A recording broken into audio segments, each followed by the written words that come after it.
Good evening, everybody. I'm Scott Brubaker. And I'm Rocio Trasancos. The effects of tourist Trump's visit to sunny Oswego campus continue to echo through the halls of the university. Students for and against the conservative speaker showed up in force Wednesday night. That tension hasn't simmered in the last couple days. Some students report that they've been harassed through social media and in person. Freshman Tyler Johnson posted on social media that he had been targeted. His social media post explained that he received a note under his door containing a slur. In another incident, Johnson received a note telling him to, quote, watch out. Sunny Oswego Student Association President Thomas Egar released a statement denouncing the intimidation and harassment and told students that they should contact university police and Title IX if they face any type of threats. Since these two incidents, Johnson has since contacted university police, and as of now, the university police tell us it is still an active investigation. In an attempt to slow the rate of homelessness in our region, the Housing and Homeless Coalition of Central New York is turning to a group of kids and young adults for input. As our Thomas Caffarella reports, members of the group have overcome displacement and hope their experiences can help contain the increasing rate of homelessness in Central New York. An alarming trend in Onondaga County, and Ash Carey has experienced it firsthand. I never thought it would happen to me. I never planned to be couch hopping without a secure place to stay, without knowing where my next meal was coming from. It's not something you plan for. Ash, a Syracuse native, was evicted from their home in Rochester because of rising rent prices, forcing them back into their hometown and leaving behind more than just a home, their form of self-expression too, drag. It's very impossible to do something that you love when you're in that position because you really have no resources to be able to do it. Drag was a distant memory until the Housing and Homeless Coalition helped Ash gain independence. Now, they are performing again and asking people of all ages to speak up in the fight against homelessness, so no one has to let go of their passion. If we get more people in my age range involved and younger, not only would it help kind of provide the resources to say, if you're going through this, we can help you, it would also kind of light a fire to inspire the next generation. The Youth Action Board is giving kids and young adults between the ages of 12 and 24 the opportunity to provide first-hand experiences with homelessness. For the coalition, it has been informative and rewarding. And one of my passions is empowering youth, because youth come with new and driven visions, and this is the future that they have to build. They come with new perspective and life, and they want to change the world and make it a better place. The building behind me is where members of the Youth Action Board group meet every so often to discuss new ways to combat homelessness. Although their program may be small now, they hope to grow into a bigger, more impactful group over the next few years. The Youth Action Board would love to grow and make sure that we are meeting the needs of each county in our continuum of care. So Oswego and Cayuga County, we would vastly love to have anyone with lived experience of homelessness to be represented on our Youth Action Board. While Ash is in a stable living situation, they won't stop advocating for a change. It's something that needs to be addressed, because if it's not going to be addressed, it's just going to get worse. Onondaga County is experiencing a gradual increase in homelessness in the last 9 months, according to the most recent data. And with new data being released this month, with their actions, Ash and the Housing and Homeless Coalition hope to see a downward trend from now on. Thomas Caffarella, Oswego Now. We're officially a week removed from the announcement of the 2023 Ozfest headliner, Party Next Door. As Alex Brooks reports, the reactions from students this year are mixed, but are much more positive and encouraging than last year's tepid response.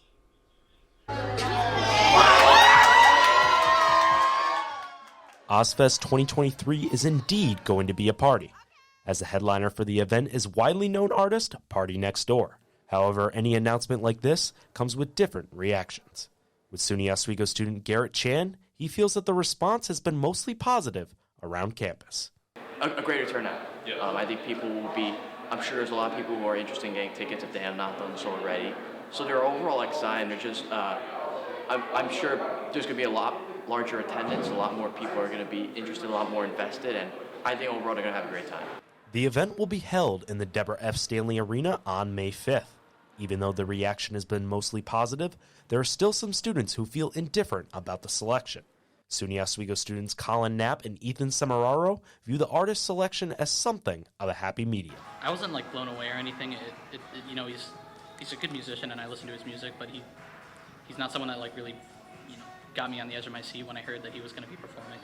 Yeah, I'm not sure that it was really overwhelming, but it wasn't really underwhelming either. I think it was a nice surprise that this year it was an artist that I've actually heard of and know some music from, but it wasn't anything spectacular that I was surprised by. To book an artist for this event isn't easy, as there are many different things to juggle when setting up Ozfest. SAPB co-concert coordinator Ricky Strachan knows that the students and the Oswego community should be excited for this celebration. It's become a little difficult to have a repeat of our first one. However, I will say that this is an event that definitely is something that a Laker should be attending. Even if you don't go to another one, I think like most things on campus, you should at least try it once. And I think this would be the perfect one to allow it to be your first one. So definitely find yourself there if you can make it. The announcement of Party Next Door as the 2023 headliner for Ozfest was a mixed reaction, but whether you like the artist or not, the event is set for a celebration of the end of another school year. Alex Brooks, Oswego Now. Oswego County lawmakers are working on a proposal to provide volunteer firefighters and ambulance workers a 10% tax break on their property taxes. The purpose of the application of this law is to recruit and preserve volunteer workers. Legislator David Holtz announced that he expects the incentive to be approved after the public hearing happening on May 11. Some of the requirements to obtain this incentive are at least 5 years of qualified service, residency in Oswego County within their organization service area, and the property must be the primary residence of the applicant. The New York State Cannabis Control Board approved provisional licenses for 99 conditional cannabis dispensaries, including one for Central New York. The only region that is not considered is the Finger Lakes region, which is facing a federal lawsuit filed by a Michigan company. To apply for a license, applicants must have a profitable business and that they or a family member has gotten a marijuana conviction before it was legalized in March 2021. Bird scooters have made their return to the greater Oswego community for summer 2023. Oswego Now Sydney Selleck give us a look into their return. Just like the Canadian geese migrating back north for the warmer months, so are the birds. The popular e-scooter company Bird made its debut here in Oswego back in July 2021, and they continue to return each summer since. I spoke with the greater Oswego community to get their reactions to the Bird's return, and here's what some of them had to say. So I just feel like they're like good use for people that especially doesn't have cars to travel from one place to another. But I do have older teenager kids that really loves them, just to even ride, just for like something to do in the summertime. So I think they're really like something good for the community. Students from the SUNY Oswego campus are excited for the Bird's return. I'm really excited. I actually saw them back this weekend and I texted my friends. I was like, I saw the birds. Some students argue the birds are expensive. Yeah, I think they're a little expensive maybe. Others are longtime Bird users and find them extremely convenient. So I've been using Birds for 2 years. So yeah, I live off campus, so it's been a great experience using Birds. They're a great way of transportation when you miss the bus. The city has identified Wright's Landing, Oswego City Hall, Lakeside Park, and even here at Brightback Park as just a few of the pickup locations. All scooters are GPS tracked, so stealing one isn't possible. Also, individuals riding recklessly and causing issues with the scooters can be banned from using the app to rent a scooter. Live from Brightback Park, Sydney Selleck, Oswego Now. Rides cost $1 to start and 39 cents each minute after that. The electric scooters can be used on roads and in bike lanes and have a maximum speed of 15 miles per hour. Scooters must be parked out of the way of pedestrians and never block driveways. For more information on the Bird scooters, you can visit our website, oswegonow.net. Still ahead, the controversy surrounding Supreme Court Justice Clarence Thomas will have the latest on reactions to a new report that's raising questions about luxury vacations Justice Thomas took for free. But first, we're going to take a quick look at the weather. Here's Evan Bedron.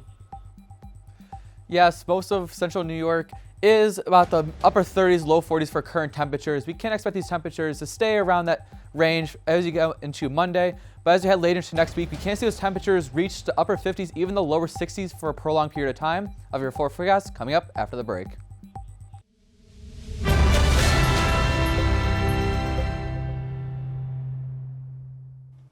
Welcome back to Oswego Now. I'm your meteorologist, Evan Bijan, and here's a look outside. We have beautiful skies as we head into the evening. We do have a high pressure system moving on into our area, which will be giving some nice weather as we head into the weekend, but we do have some cooler temperatures, more than what we're used to around springtime, in the upper 40s, maybe even the lower 50s, but as we go into the overnight hours, we can see those drop down into the mid 30s. Looking at satellite, we can see not so much cloud cover in our area. Down here, we do have some precipitation. Over by us, we can see some light cloud cover moving into our area. Again, looking at radar, we do have those showers down south in about the mid-Atlantic region. And looking at our evening planner, we can see those sunny skies sticking around our area. Temperatures will be about the low 40s, maybe even upper 30s, as we do have some winds coming off the lake. And looking at 8 p.m., we can see, again, partly cloudy skies. There's a couple of clouds moving into the area.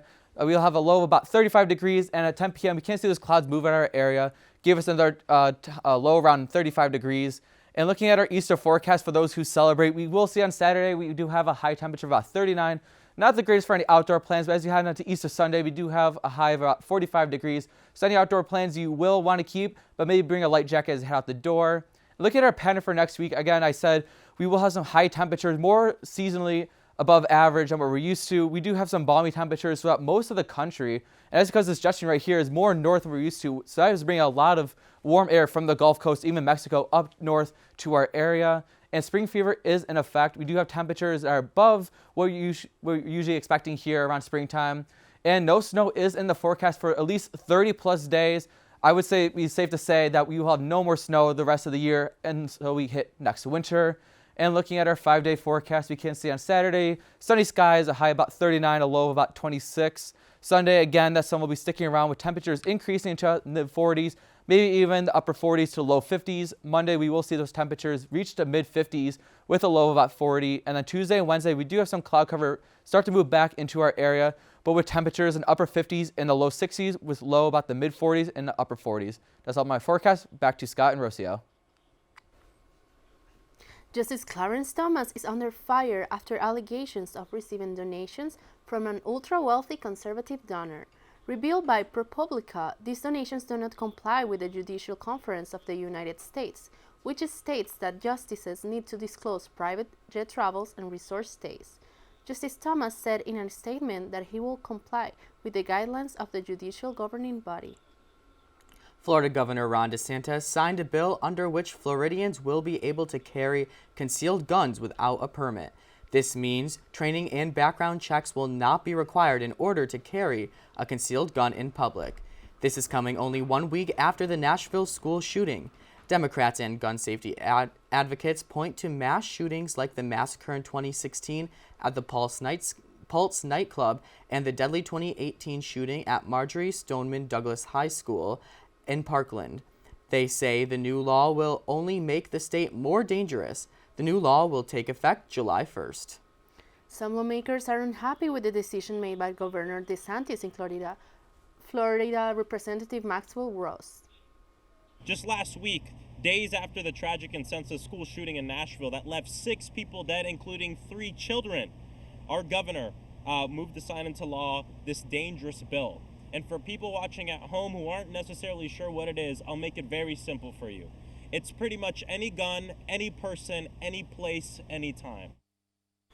The repeal of the concealed carry permit laws has gained the support of Florida's Sheriff's Department because they believe that this repeal is a win for freedom. Still to come, a classic movie musical is getting its own prequel when the Pink Ladies are coming to your screen. But first, our Stephanie Genesi is live with the producer of The Miseducation of the Young Miss Cassie Jones, right after this. Welcome back to Oswego Now. Here's what's happening this weekend in your Weekend Now. Tyler Hall is hosting a play tonight called The Miseducation of the Young Miss Cassie Jones. The cast and crew are getting ready for the show right now. Our reporter Stephanie Genesi is there with more. Steph? Hi, thank you guys. I'm here with Chris Black, the producer and writer of the play, The Young Miss Casey Jones. The play, The Miseducation of the Young Miss Casey Jones. I'm sorry about that. But Chris, can you tell me a little bit about what this play is going to be? Yeah, I mean, it's a staged reading of a new play that tells the story of a college student named Cassie Jones who is grieving the loss of her sister whose life was taken by campus police while rehearsing a school play. And so the show kind of chronicles her grieving process and kind of the relationships in her life that either amplify that grief or kind of help her find her own way to heal. Oh, very nice. Can you tell me a little bit about how you came to get this idea? Yeah, I mean, well, the idea came from these people, the students of the theater department, the students of color of the theater department, who I feel like it should be common knowledge that they haven't been utilized in the way that they should be. They haven't been able to use their voices and tell their stories in the way that they should have been able to a long time ago. And so this is, I wrote this as an opportunity for them to be able to not be in the background but be in the forefront and tell a modern story using their voices. That's great. Thank you very much. And go back to you guys in the studio. Thank you, Steph. This play will be tonight at 6 p.m. in the Tyler Hall Lab Theater, room 46. And this weekend, the local Oswego Lois is hosting the Spring Fest Adventure event from 10 a.m. to 1 p.m. The event will include free giveaways, photo opportunities, and a lot of tasty treats. Parents are also encouraged to bring their little ones to fill their baskets with candy and eggs. Ahead of registration is required for the event, and the spots are limited. The Oswego Lois says that these spots are filling up fast, so register as soon as you can. And a new streaming series that takes place before the events of the musical, one of my favorite musicals, Grease, is officially streaming today. Rick Damagella has the story and more in today's Hollywood Minute.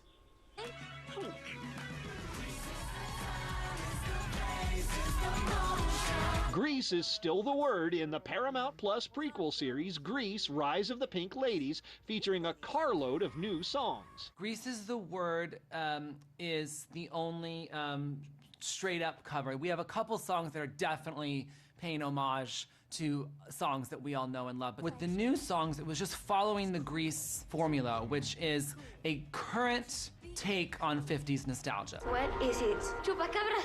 Well, what about we call him Chupa? The cryptid from Latin American folklore comes to life in a much cuter form in Chupa. The director used a very real animal on set to interact with his young stars. Every scene that you see Chupa on screen, on set we had Harper, which was this incredible dog that was so cute and small and incredibly behaved. Harper was transformed into the creature through visual effects. Chupa begins streaming Friday on Netflix. Here we go. Tail for the torsion. Check. Wing deployment. Check. Let's fly. Thankfully, Illumination's follow-up to the Super Mario Bros. Movie is not based on the game Duck Hunt, but it does feature ducks. This is your first look at Migration, which flies into theaters this Christmas. Quacking up in Hollywood, I'm Rick Damagella. And if you're looking for a night at the movies this weekend, the Oswego Cinema 7 will be playing Dungeons & Dragons, John Wick 4, the Super Mario Bros. Movie, and more. Coming up, good news. Rich Hall Cafe grand opening is next week. And coming up next, in sports, the latest standings in the Masters.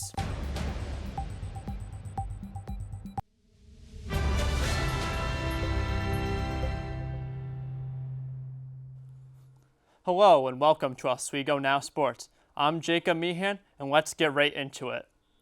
Starting on a diamond, the Lakers baseball team are playing New Paltz in a triple header this weekend.